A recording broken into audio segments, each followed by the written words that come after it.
जय हिंद साथियों, स्वागत है आपका एक महत्वपूर्ण वीडियो में। एक कहावत है, देर आए लेकिन दुरुस्त आए, लेकिन इतनी देर भी ना करो कि बंदा इंतजार में मर जाए। यहाँ पर मैं बात कर रहा हूँ आरओपी की विसंगतियों के बारे में, जहाँ अधिकारी वर्ग को ज्यादा फायदा दिया गया और जवानों को और जेसीओएस को कम फायदा दिया गया। जूनियर कमीशन और जवान कई सालों से आंदोलन कर रहे हैं, चाहे वह आरओपी का मामला हो या फिर एमएसपी का, डिसेबिलिटी पेंशन का, सीएसडी में भेदभाव से संबंधित कई अनगिनत मुद्दे हैं। आखिर कब तक लड़ते रहे, लेकिन फिर भी जवानों और जूनियर कमीशन अधिकारियों ने अपनी लड़ाई जारी रखी है। इसी से संबंधित न्यूज़ है जो कि आज तक न्यूज़ के माध्यम से मैं आपको बता रहा हूं। 1 रैंक 1 पेंशन पर सैनिकों का फीडबैक लेगी सरकार, नॉन कमीशन्ड ऑफिसर्स की बुलाई विशेष बैठक। जल्द ही रक्षा मंत्री राजनाथ सिंह के साथ सैनिकों की एक बैठक होगी, जिसमें पूर्व सैनिकों आरओपी योजना के क्रियान्वयन और इससे जुड़ी शिकायतों पर अपना फीडबैक देंगे। सरकार ने हाल ही में इस योजना के 10 साल पूरे होने की बात स्वीकार की है, जिसे 2014 में शुरू किया गया था। इस निर्देश के अनुसार अधिकारियों और जूनियर कमीशन अधिकारियों जेसीओ को इस संवाद में शामिल नहीं किया जाएगा, जो सीधे तौर पर सबसे ज्यादा प्रभावित कर्मियों की आवाज सुनने के सरकार के इरादे को दिखाता है।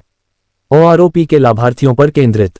इस संबंध में मंत्रालय द्वारा जारी एक पत्र में ओआरओपी योजना का सबसे ज्यादा लाभ उठाने वाले सैनिकों को शामिल करने पर जोर दिया गया है।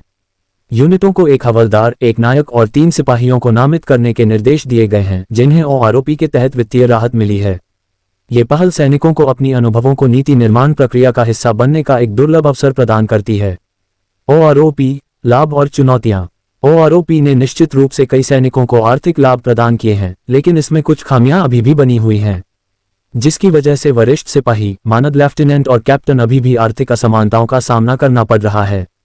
रक्षा मंत्री के साथ पिछली चर्चाओं के बावजूद कई सैनिकों ने महसूस किया कि उनकी बातों पर ध्यान नहीं दिया गया। योजना की सबसे ज्यादा सुविधा प्राप्त आरओपी लाभार्थियों की आवाज को प्राथमिकता देने के सरकार के वर्तमान दृष्टिकोण ने इस बारे में सवाल उठाए हैं कि क्या न्यूनतम लाभ प्राप्त करने वाले जैसे मुद्दों का समाधान किया जाएगा। सैनिकों की अपेक्षाएं, सभी के लिए समानता। कई सैनिक अब सवाल उठा रहे हैं कि क्या सरकार सभी प्रभावित कर्मियों के लिए समान विचार सुनिश्चित करेगी। क्या ये चर्चा केवल उन लोगों से सुनने के लिए की जाती है जिनके पास सकारात्मक अनुभव हैं, या क्या यह उन लोगों की कठिनाइयों को स्वीकार करने के लिए विकसित होगी जिनकी वित्तीय स्थिति में महत्वपूर्ण सुधार नहीं हुआ है। ये भारत की सशस्त्र सेनाओं की उम्मीदों और कड़ी मेहनत पर सीधे ध्यान देने वाली एक महत्वपूर्ण चिंता बनी हुई है। समितियां और लंबित रिपोर्ट। सरकार ने ओआरओपी की समीक्षा के लिए एक सदस्यीय न्यायिक समिति गठित की थी, लेकिन इसकी रिपोर्ट अब तक सार्वजनिक नहीं की गई है।